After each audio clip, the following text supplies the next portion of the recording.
दोस्तों नमस्कार, अभिवादन स्वीकार कीजिए शौर्य पंडित का। देश में प्रमुख मुद्दा शिक्षा हर एक की जबान पर है। लेकिन वहीं अगर देखा जाए तो इस समय मौजूदा सरकार के ऊपर जितने आरोप लगे हैं शिक्षा के दमन के लिए, और जिस तरह की चीजें सामने आ रही हैं, जिस तरह की चीजें देखने को मिल रही हैं, चाहे वो भले भी जंतर मंतर का प्रोटेस्ट हो, बिहार का प्रोटेस्ट हो, चाहे भले भी हमारे उत्तर प्रदेश के जौहर यूनिवर्सिटी में जो वहां के मौजूदा विद्यार्थियों का विरोध हो, इससे साफ समझ में आ रहा है कि किस तरह से शिक्षा का दमन किया जा रहा है, शिक्षा को खत्म किया जा रहा है। क्योंकि एक यूनिवर्सिटी को गिराने के लिए तमाम सारे सरकारी आदेश और ये वो सारा सब कुछ निकाल के लाया गया, उसके ध्वस्तीकरण के आदेश तक आ गए हैं। लेकिन इसके विरोध में वहां पर जितने भी विद्यार्थी थे, इस तोड़फोड़ को रोकने के लिए, ध्वस्तीकरण को रोकने के लिए ज्यादा से ज्यादा तादाद में वहां बैठे हुए धरने पे जो विद्यार्थी बैठे हुए थे, उनकी आवाज को और पुरजोर करने के लिए कांग्रेस नेता हसीब खान ने बीड़ा उठाया है। और जिसको समर्थन देने के लिए वो अपने सैकड़ों समर्थकों के साथ में सीधा मोहम्मद अली जौहर यूनिवर्सिटी की तरफ रुक किया और अपने सारे समर्थकों के साथ में वहां जा पहुंचे, जिस पे पुलिस ने उनको रोक दिया। अब जाहिर सी बात है, अगर आप इस देश में कोई भी अच्छी चीज के लिए आवाज उठाने जाएंगे तो रुके तो जाएंगे। जिस पे हसीब खान साहब की पुलिस से तीखी नोकझोंक हुई और इस पे उनको रोका भी गया कि आप वहां नहीं जा सकते। लेकिन हसीब खान साहब, आइए पहले सुनाते हैं उन्होंने इस पूरी घटना के ऊपर क्या कहा, फिर उसके बाद हम आपको बताते हैं कि आगे क्या हुआ।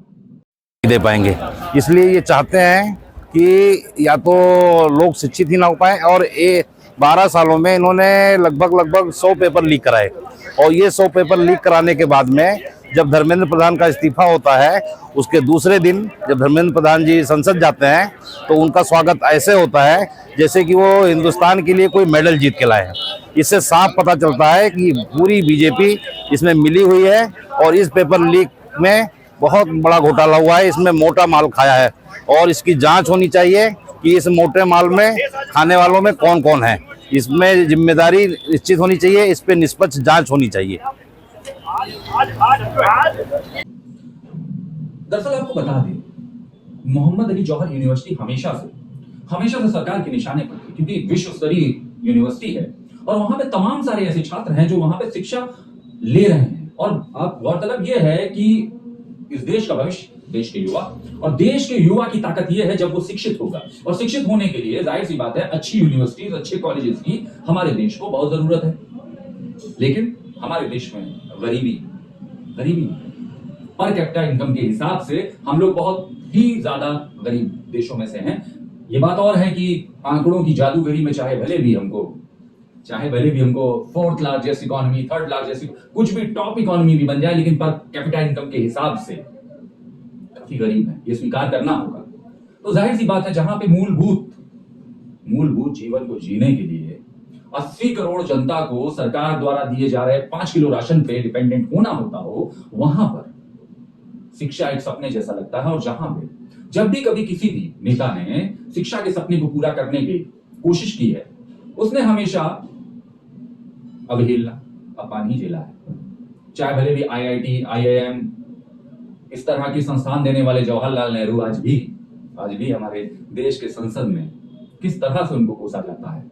आजम खान ने बनाई थी ये मोहम्मद अली जौहर यूनिवर्सिटी सपा के शासनकाल में। आज उसके साथ में क्या हो रहा है, ये प्रदेश क्या, देश में क्या, पूरे विश्व में किसी से छुपा नहीं। अब जो भी हो, लेकिन शिक्षा का अधिकार तो है हमारे देश के युवाओं को।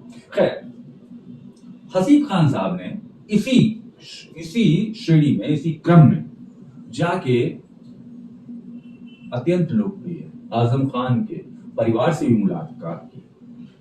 वहां पे उनके परिवार में जाके परिवार के सदस्यों से मिले, स्थानीय लोगों से मिले और जाना, उनका हाल जाना।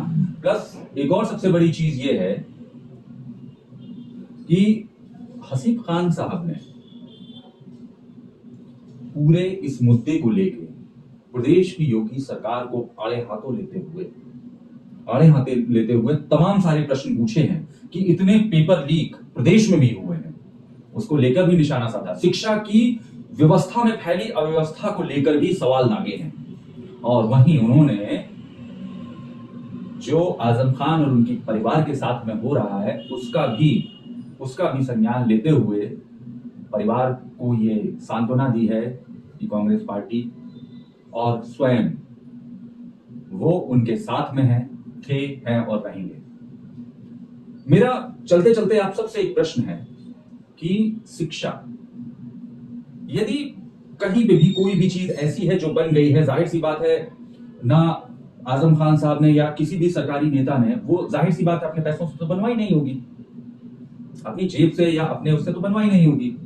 अगर कोई चीज बन के तैयार हो गई है, बन के खड़ी हो गई है और यदि उससे कुछ लोग लाभान्वित हो रहे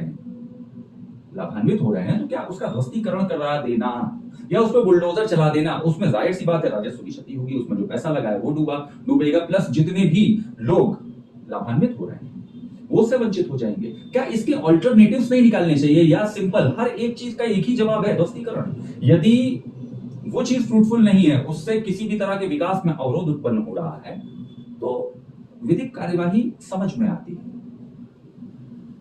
जाहिर सी बात है लेना चाहिए, स्टेप लेना चाहिए। लेकिन इतने सारे बच्चों के भविष्य के साथ में खिलवाड़ करना, क्या ये जायज है?